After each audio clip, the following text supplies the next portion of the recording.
Good evening, everyone, and welcome to a very special edition of the IMA Weekly Show. Tonight's episode is titled The Journal of Independent Medicine, number 4, New IMA Research Insights.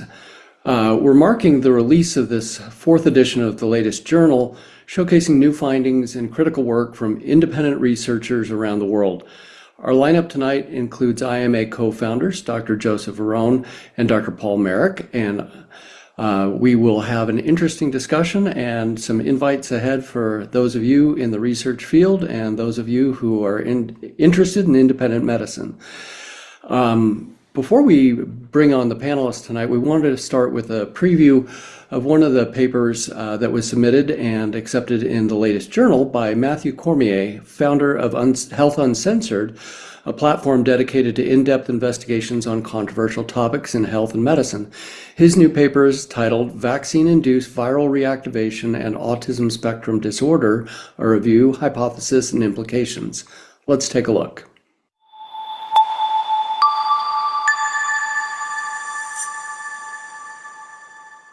Hello everyone, my name is Matthew Cormier. I'm an independent researcher and my paper is being published in the Journal of Independent Medicine. The title of my paper is Vaccine-Induced Viral Reactivation and Autism Spectrum Disorder, a Review, Hypothesis, and Implications.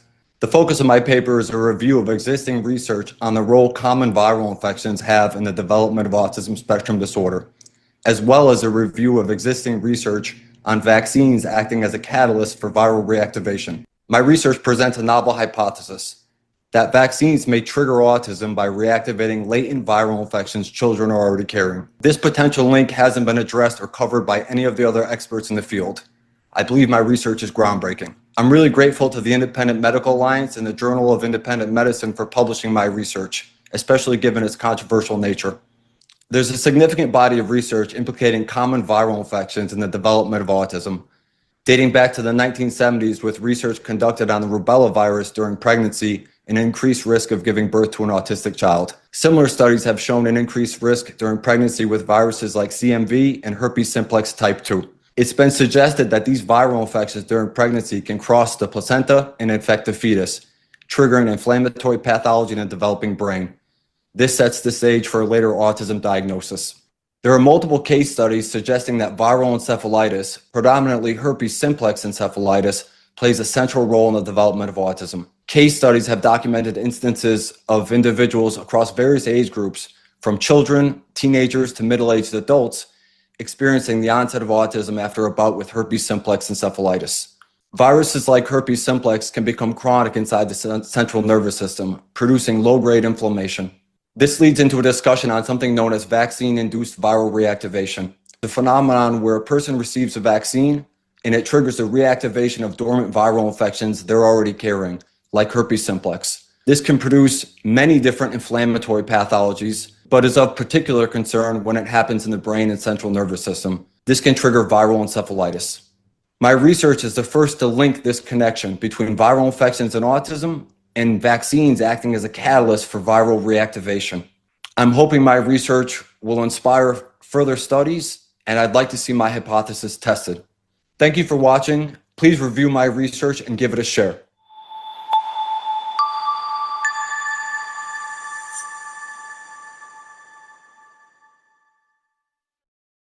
Well, very interesting. And joining me are the president of the IMA and co-founder, Dr. Joseph Varon, and my colleague, the chief scientific officer of the IMA, Dr. Paul Marik. Gentlemen, so let's open with your reactions to this video clip and Matt's paper.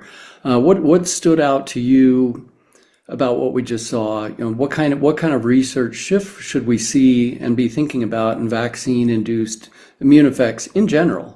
Yeah, well, obviously it's a new area. It's a new hypothesis. It hasn't really been well discussed, and it is an interesting idea. We know that vaccines do result in reactivation of dormant viruses. So I think it's an interesting hypothesis. Obviously, it hasn't achieved much attention, but it's certainly worthwhile exploring. You know, I think that we have a lot to learn. What do you think, Joseph? Well, as editor of the journal, that we always are looking for new data, new papers, very interesting thing. And actually, when I first saw this paper, I said, well, let's take a look at it. But, it was scientifically sound. And I truly believe that it had the merit that any scientific paper that we accept requires to be published. So that's why we went ahead and got it published. I mean, more than a political stand as far as vaccines do this or do that, it's more of an opening. Let's take a look at what's going on. Let's read this. And just like the author says, this may be the beginning of a series of additional testing that needs to be done to see if it's correct. Yeah, that was my thought, Joe, is, with the new law that's trying to be passed in Florida requiring any sudden infant death or sudden pediatric death, I think it goes up to age 18, the vaccine history should be included. And this goes to the point of, in pathology, there are a lot of stains that we can do in the tissue to highlight viruses' presence within those tissues. So, this is addressing autism, obviously, but what if we had a case series of, those unfortunate passings of these youngsters, but could have basically a required panel of stains that the forensic examiner has to do in those neural tissues. And, just like in theoretical physics, you have the theorists, but you also have the practical physicists doing the applications and developing the technologies and whatnot. The same thing could apply here in medicine. When we have an interesting hypothesis that gets put forward, there are means in our day and age to test these things. So, that sets the tone for, one of the articles in this new journal that we're featuring. Dr. Varon, I know you've prepared some slides walking us through the rest of the studies included in this edition. Do you want to go ahead and share that with us next? Yes. As you all know, our journal is a journal that now it's been out for almost a year. It's a journal that is peer-reviewed. It has a double-blinded peer review process. It's 100% transparent. For those of you that are just getting familiar with our journal, we do not get any funding from big pharma or anybody for that matter. And we tend to like to look at underreported topics. We are interested in repurposed drugs, but anything that is scientifically sound will come to us and we will look at it. So in this issue of the journal, we have a lot of fascinating studies. I have studies by Martin McAfee talking about the safety of the COVID-19 vaccines in patients that have an output loading. We'll be talking about one of the most amazing papers, that is a paper that was written by Dr. Marik and Justus Hope on the root protocols. We have a paper that is a continuation to a series of metabolic papers that we've been writing that Pei Harris and myself wrote.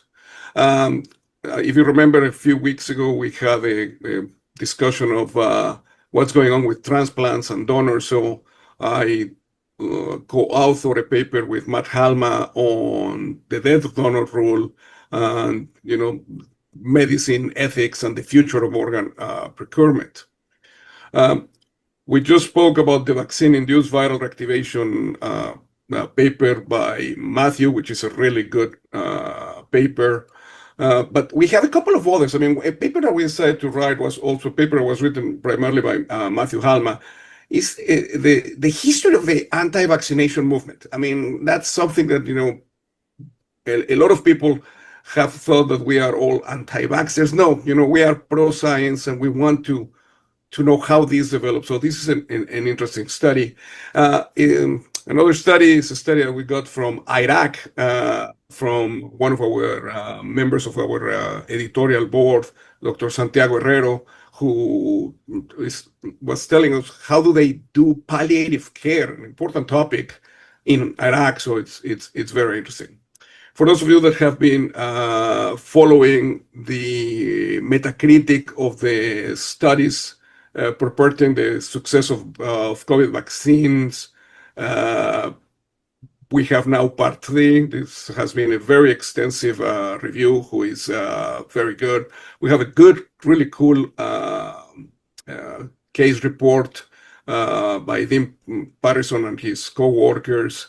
And we have a letter to the editor, mostly dealing with how huge is the number of disabled people that we're getting now since the rollout of the vaccine. So yes, we have a lot of really interesting things. I mean, you will see a variety of these papers. Please, I ask you to download these papers. Remember, the papers are free. You just sign in, get your email account, email address, and then you can download any of them. There is no cost to any of these things. A lot of these papers are extremely, extremely interesting. We have a fair amount that has to do with COVID, a fair amount that has to do with mRNA vaccination, but we have papers that are relevant to some of the things that we have discussed in the webinars before, like I was telling you earlier, like the one that has to do with when does life truly ends. I mean, that's a super interesting question, and anything that has to do with transplant. So these are good narrative reviews that gives you an idea of what goes on. But maybe out of all the papers, and I'll keep on talking of the rest of the papers, but I would like to stop here for just a second, and I would like to talk about one of the featured papers, which is a really very interesting paper. It's a narrative review by Dr. Paul Marik and Justus Hope. And who better than Paul to tell us more about it? And I will resume the slides once Paul tells us more about his paper, so I don't injure the paper. Paul, can you tell us more about your paper? Yes. So, obviously, as we all know, the incidence and the risk of cancer is increasing. In the last 10 years, despite everything, the risk of cancer, getting cancer, has gone up by 17% and the risk of dying by 6%. And it's expected to continue along this trajectory. 1 in 2 men and 1 in 3 women will develop cancer in their lifetime. And what we do know is that about 40% of cancers are preventable. So people can take action on themselves to reduce their risk of getting cancer. So there are obvious interventions such as stopping to smoke, cutting down on alcohol, reducing risk of exposure to toxins and pesticides, getting vitamin D because there's a big association, losing weight because, and treating metabolic syndrome, which is strongly associated with cancer. But beyond those interventions, there are nutraceuticals and repurposed drugs which have been shown to reduce the risk of getting cancer. So, what we suggest is it must be risk stratified according to the person's risk of getting cancer. Since most cancers are above the age of 65, it is particularly applicable to this group of patients.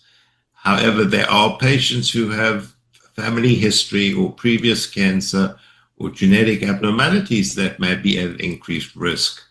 What is disturbing is that multiple studies have demonstrated an increasing risk of cancer in young people. Below the age of 50, an increase in 17 different types of cancer. So this should really apply across the board to most people. So we've developed the ROOT protocols, ROOT 3, 4, 5, 6, and 9. And the number stands for the number of nutraceuticals in each protocol. And as you go up the ladder, so to speak, AI has shown that the risk of the particular cancer goes down. So, that's why people need to risk stratify themselves. And these are simple nutraceuticals, and it's based on good data. For example, the Go Health study showed that a simple protocol of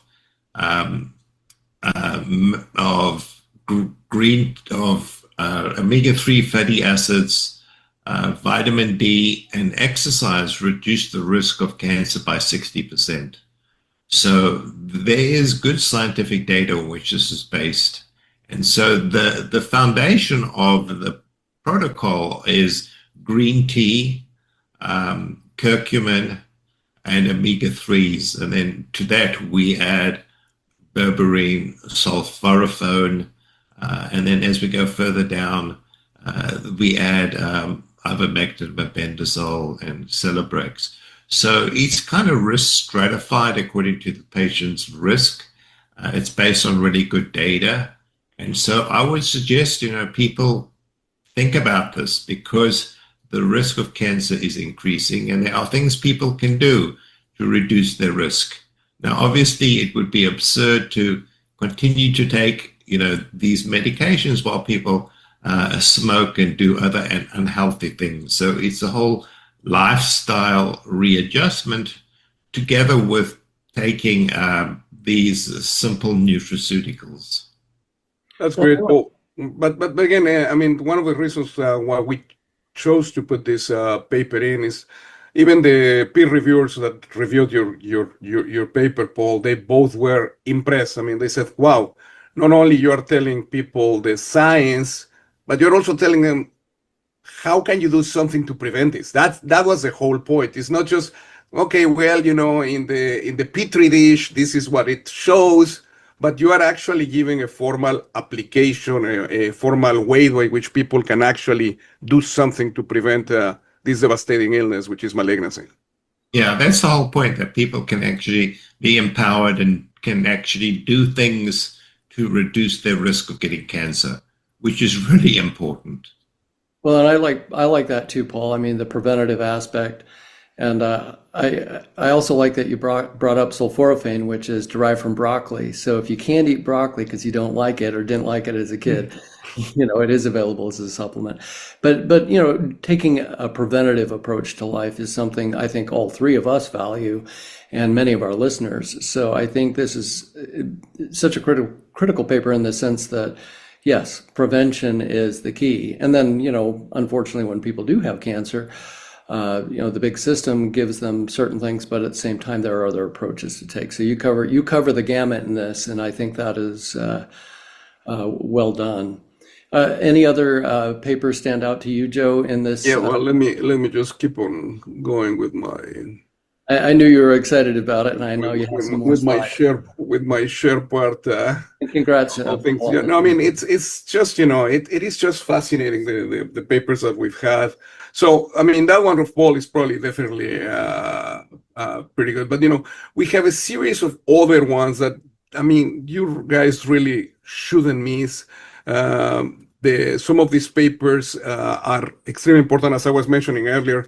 This particular paper of palliative care, I mean, what we do at the end of life in people. Well, it seems pretty simple how we do things here in the United States of America. You do medication X or Y to keep the patient comfortable without pain or suffering, but does that happen around the world?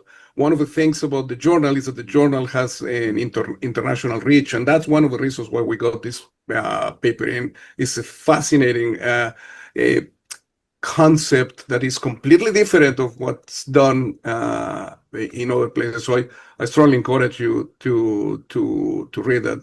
A couple of other papers that stand out to me.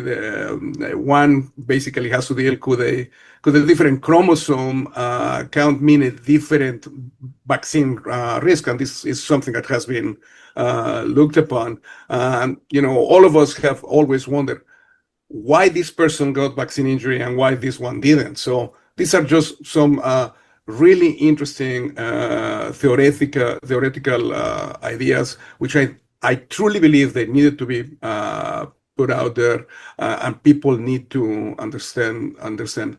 Of course, the one that we discussed earlier about whether or not vaccines wake up these dormant viruses, extremely important.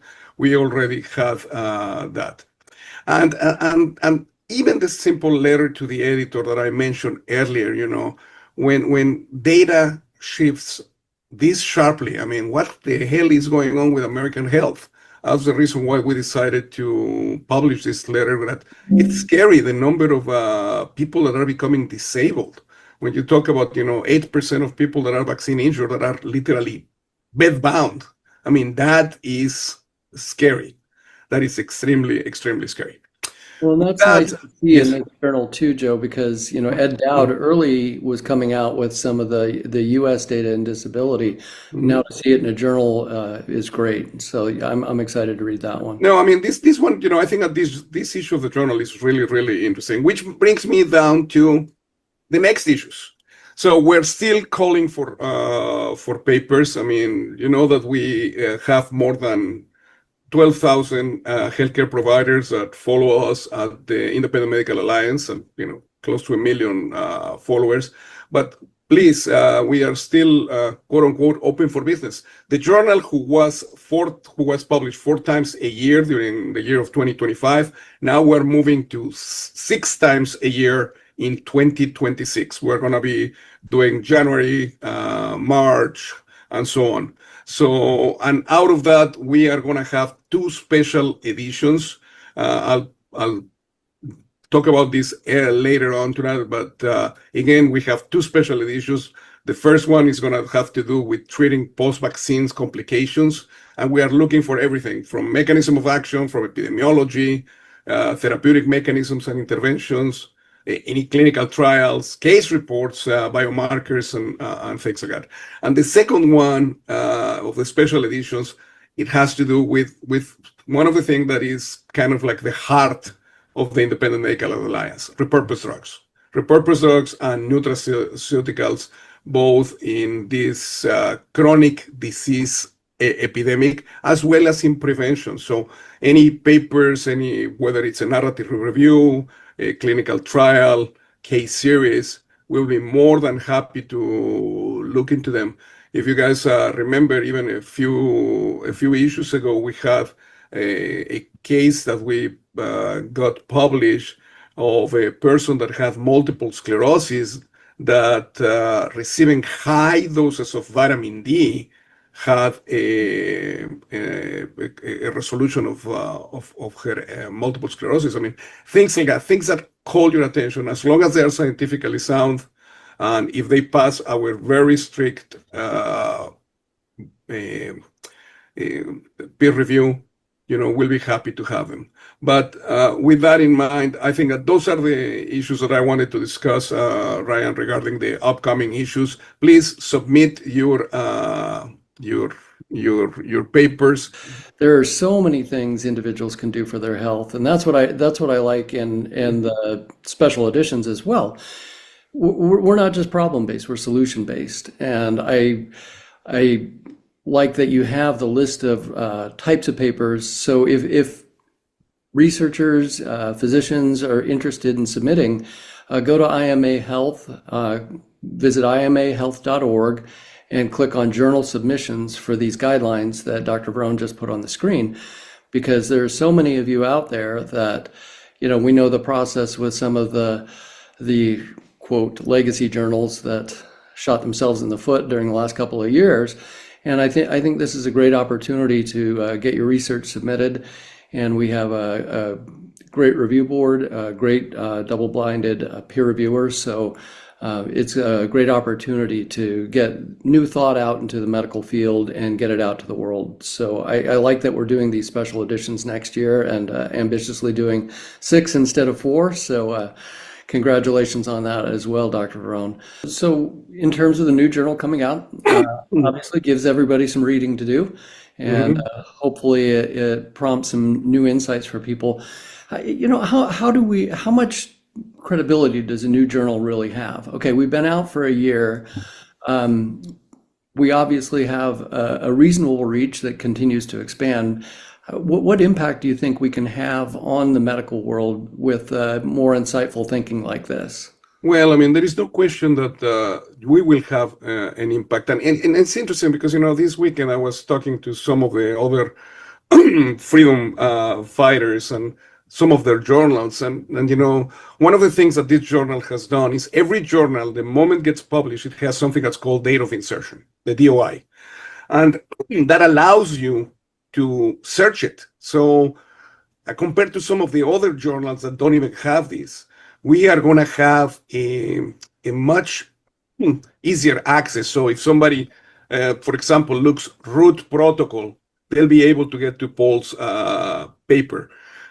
We are getting indexed in Embase, Google Scholar, I mean, all the big databases. And hopefully by next year, we'll be applying to publication in PubMed, which is a classic medical database of science. We are indexed with the National Library of Congress. So we're legit. We're not just a fly-by-night journal. I mean, we're doing everything by the book. And the goal is to have the same recognition that some of these journals that, yes, they have been around for 150 years.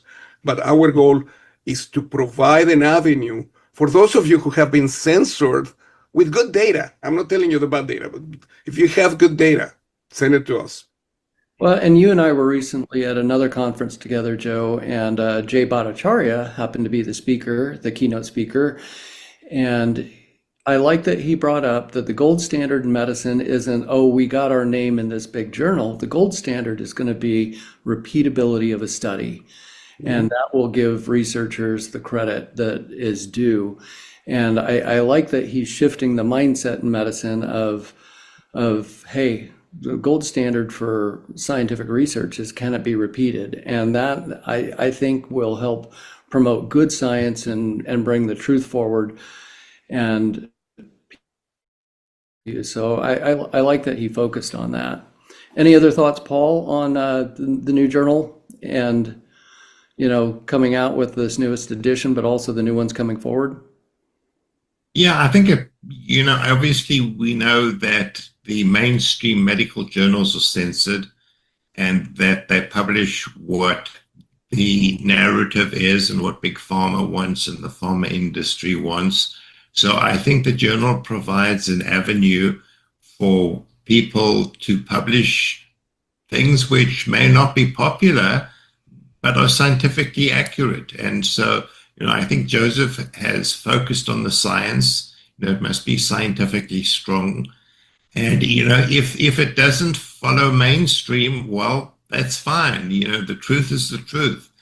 And so that's why I think it provides a portal for people to publish stuff which is not that popular, but it's really important because you have to see two sides of the argument.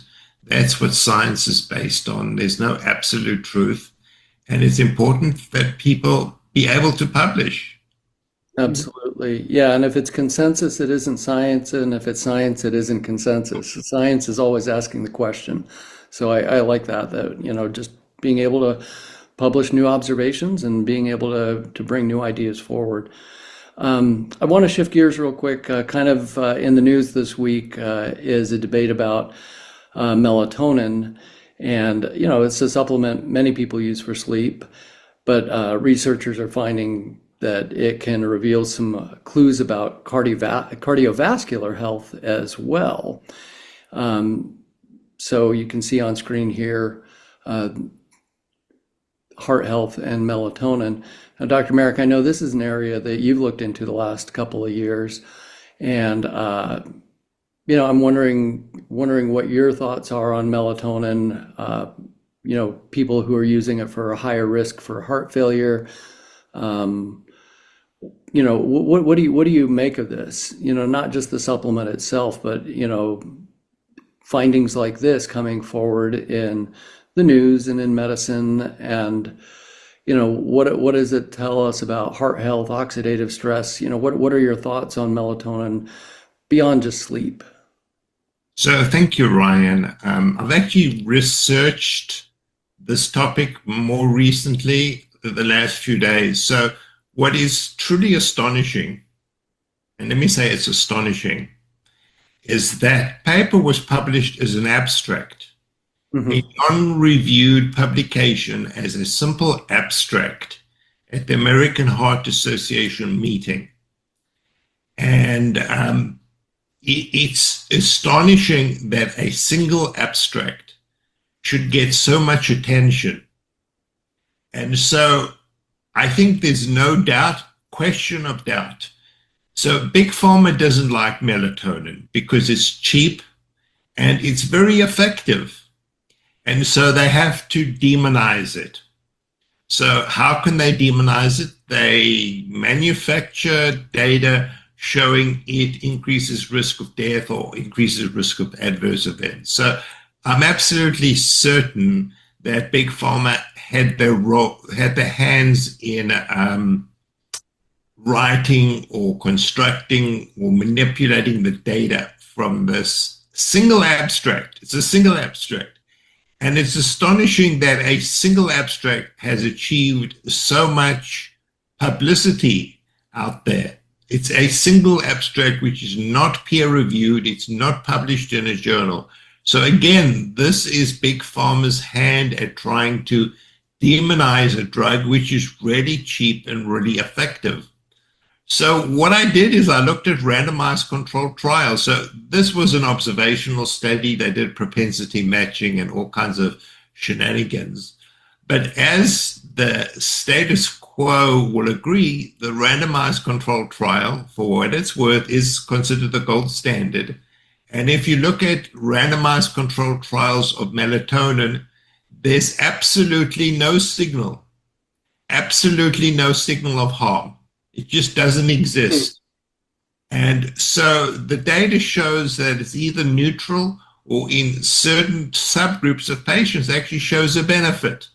There's no signal in any of the randomized controlled trials that have used melatonin of any a signal of harm.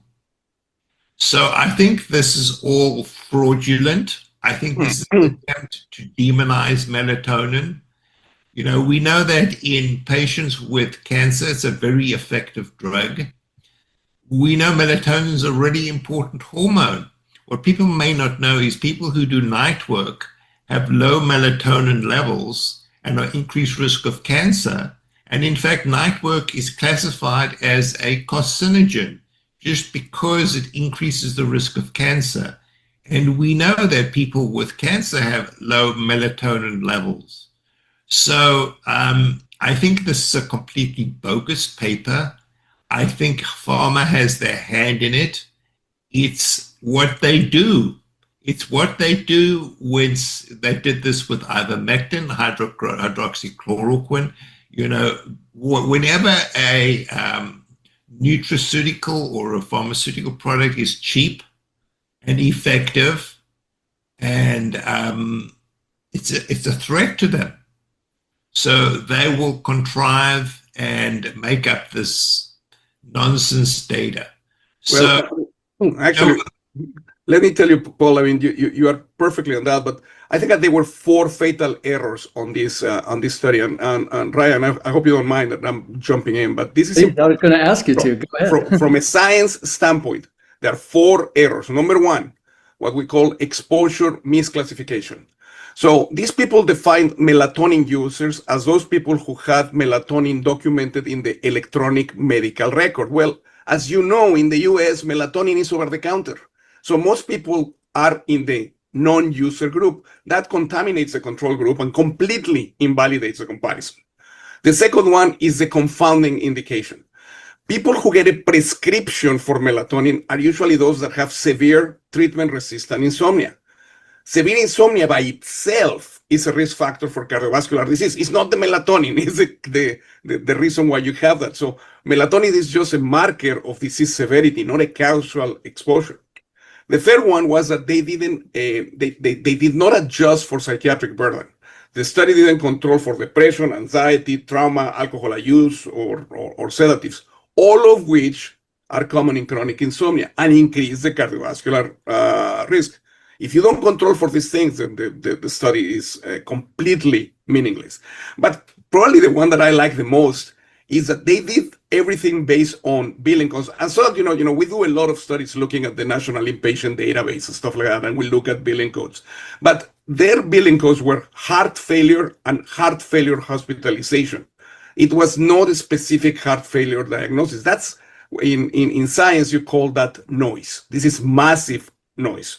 Because anything like shortness of breath, or you have too much fluid on board, it's considered a heart failure. So all of these 4 things that I mentioned completely invalidate the inference that melatonin increases risk. And I think that those those people that are watching this. Even my spouse this morning, she was watching the news. She said, "Joe, did you see this?" I said, "Well, have you seen the position statement of the IMA on this? Because this is nonsense." I mean, I cannot believe, just like Paul was saying, I cannot believe that the news ran with this one abstract that is not even peer reviewed. It has not been reviewed, nothing. I mean, this is terrible. That's the kind of science that we are trying to avoid.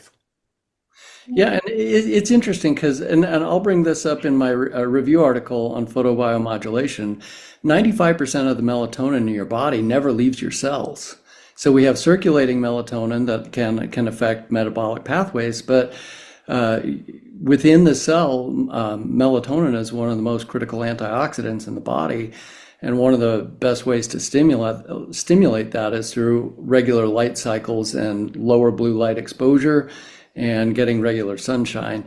And there was another, during the COVID era, there was a study, it was obscure, but in a lab model, they basically melatonin depleted bats that were carriers of multiple viruses. And when they melatonin depleted these bats, they actually got sick with the virus instead of just being carriers of the virus.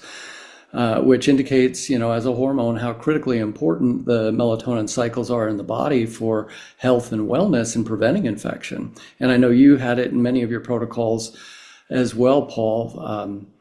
To both of your points, the fact that this got all that attention without even being published or peer reviewed is why we do need good journals like the Journal of Independent Medicine that is going to peer review it. And, we aren't pharma funded. And so pharma probably brought this forward to attack it because they don't want things that work to be attacked. And again, I personally, I'm a hyper responder to melatonin. If I take a milligram, I'm groggy and zonked. I can't take it personally. But there are other people where, it has either that great effect on insomnia or many other metabolic conditions in the human body when your melatonin cycles are off. So, but the problem there is that, what I see bad is that now people are having problems sleeping because they're scared that taking the melatonin is going to get them a heart attack or, heart failure and stuff like that. And, the only people that should be losing sleep at the present time are those who are faking this news. These are truly fake news. I mean, why scare people with a drug that has been used forever? It's safe. It's like you say, even bats love it. I mean, what's astonishing is when people are talking about this paper, they don't actually say that it's a single study. It's not been reproduced before. And Joseph spoke about reproduction in science. And this was an abstract which was non-peer reviewed. So, that should indicate the quality of the data is really low. But it obviously is in the big pharma's interest to scare people. But they should tell the truth. And the truth is this is a single abstract which is non-peer reviewed that has enormous issues. As Joseph has said, they looked at patients so-called with insomnia who have multiple comorbidities, apart from all the other irregularities. So it's an awful paper, but this doesn't mean that one shouldn't, look at the data, continue to look at the safety of melatonin. One can't just dismiss it completely, but one needs to put it in perspective. Well, it's interesting, vitamin D is a prohormone, melatonin is a hormone. We have ones that are available as supplements or over the counter that pharma can't make money on. But then if there are hormones like estrogen or testosterone that pharma can make money on, gosh, I don't see as many papers attacking those. So, it's interesting, the financial interests, the entwining financial interests, and what the media will do to run with it because we know who funds them. So, you bring up some great points, Paul, and it's so important to have a critical eye when you watch anything that trends in the news. And, Joe just brought up those fantastic critiques of this, abstract. So thankfully, we have a great team of critical thinkers at IMA, and we will continue to put forward our thoughts when things like this come forward. And, as we wrap up here, I know Autumn's going to be popping on here in a second for closing announcements. Do you guys have any other inspiration, or do you have any other, calls for action for the journal or for our colleagues out there in medicine as we bring forth this new edition? I'll start with you, Paul, and we'll finish with Joe. Yeah, so I mean, the melatonin story, I think, raises the point that one has to review papers critically. You can't just read the conclusion. You need to study the paper. And, the most important thing about science, and I think both of you brought this up, is that if a finding is real, it will be reproducible in different places, in different countries, at different times, because it's a real observation. So, it's one study. We need to have more studies looking at this issue. And I think it does raise the awareness of how one should interpret data. And more importantly, Paul, it also shows the integrity of our own journal. I'll tell you, if I had received that abstract as a full paper, that paper would be rejected. And not rejected because we are pro-melatonin. Rejected because of the scientific points that I told you that are wrong. I mean, they would have to revise the paper and make sure that they took those confounders out for me to even be able to look at it again. And that's one part, especially for our viewers who are not in the medical room. That's what a real journal does. Not just because somebody's paying you some extra money to have more advertisement, you put in data that makes absolutely no sense. So I'm actually glad that we were able to have our say on this melatonin thing. And I know you guys won't brag about yourselves, but these are two of the most highly published physicians in the world that you're listening to, Dr. Varon and Dr. Marik. So they know this process and they know the literature very well. And so to have amazing high-level physician researchers on a team like this, it really is a treat. And so to have this new journal, to be able to get more suppressed information into the medical literature is a great opportunity for so many of us in the science and medical realms. So we're just so grateful for both of you and for all of your efforts over the years to continue to advance good science and to ask the questions that others aren't willing to ask. I think that's so important in this day and age, to be able to pose the question and get it into the literature so that others can repeat it, as we've mentioned, and so that health and wellness can continue to improve within not just our society here, but around the world. So thank you both so much for everything you do. And thank you for joining us tonight. And we hope you take the opportunity to read the new edition of the journal. I'm looking forward to many editions to come. And again, just have a wonderful night. Thanks for being part of the IMA team. Grateful to have you here on our show with us tonight, and those who are joining us later on other social platforms. We hope you enjoy this one as well. And I will now turn it over to our great friend, Autumn, and she will close us out with some announcements tonight. Thank you, gentlemen. Thank you so much, Dr. Cole, and hello to everyone watching. Before I jump into all of our closing announcements, I think Dr. Varon has one slide that he'd like to go over before I go through the rest of ours. Yes. Fair enough. Again, I mean, this is just more of the same, no? But we are seeking bold science. Really, we really want your papers. Please send us your papers, both for the regular editions, but also for the special editions. And we are open. The sooner you send them to us, the sooner I can send them for peer review. Again, double-blinded peer review. If you have good science, your paper will come out. We have particular interest in vaccine injuries and repurposed drugs, but that doesn't mean that you cannot send us other things. And if you have something that you feel that you are very close to, whether it's a case series, a case report, and even if you have areas where you don't feel that you are too good in the writing part, send me what you have. I will guide you through what needs to be done. We have a lot of people in our team that can help your paper get where it needs to go. So with that in mind, Autumn, they're all yours. Thank you, Dr. Varon. All right, save the date. As I mentioned last week, our next IMA conference is set to take place in Texas, the Dallas-Fort Worth area, on Friday, April 17th through Saturday, April 18th, 2026 next year. Fill out the form linked on screen to be the first to know more information about this event, such as early bird tickets, and to receive details on discounted hotel rates as soon as they're available. More updates are on the way, so sign up now at the link on screen. Next week, our show will be on vital signs, men's health and fertility uncovered, Wednesday, November 19th at 7 p.m. Eastern. This episode is featuring IMA Senior Fellows Dr. Christina Carmen and Dr. Michael Turner. In this discussion, they will explore the deeper connections between hormones, metabolism, and fertility, and the steps that men can take for lasting vitality. We hope that you tune in live or catch the replay at imahealth.org. Dr. Joseph Varon shares a powerful new essay published by the Brownstone Institute titled "Why the Healers Had to Rebel." It's a striking look at how medicine has lost its way and why rediscovering courage and honesty is the only path forward. You can read the full piece by scanning the QR code or by visiting the short link on screen.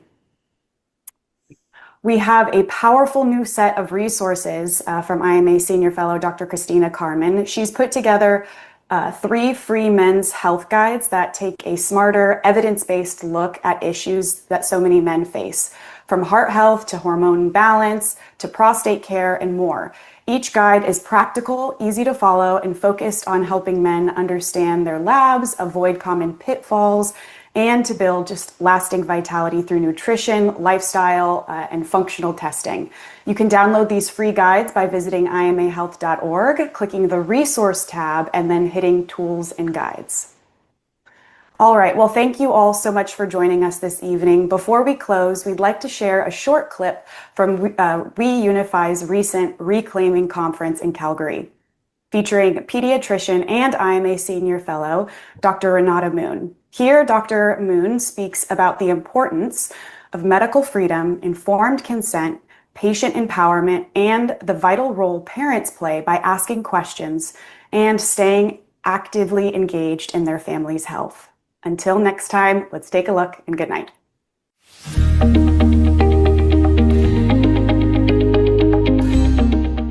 Hi, I'm Dr. Rennie Moon. I'm a practicing pediatrician and a senior fellow with the IMA. The loss of freedom that we have seen over the last, 5 years has been global and really alarming. And medicine is just one part of it, but it is such an important part because your medical freedom matters. It matters that you can make choices for your own family. It matters that you can make medical decisions for your own body. So informed consent, bodily autonomy, do no harm, all of these very ethical and moral foundations are important to a healthy society. And so absolutely, we need to focus on medical freedom. Honest medicine means that I take care of the patient in front of me with 100% of my efforts. We learn from each other. I learn what their views are and what their wishes are, and we figure out the best path forward for their individual health care. In my case, I'm a pediatrician, so I'm talking to parents about the best plan forward for their children, and we're doing that together as a team without any outside influence, with open and honest discussions. It used to be that parents were pretty meek. They would just say, well, tell me what to do and I'll do it. And now I'm very happy to see that parents are speaking out. There's certain questions that if I ask them just to find out what's going on with their family and with their life, they'll put their hand out as they answer, sort of like a, no, we're not, and then I say, that's okay. That's great that you've made that decision for your family. But they're very much asking questions, and they're very clear that they've lost trust in the healthcare system as it currently stands.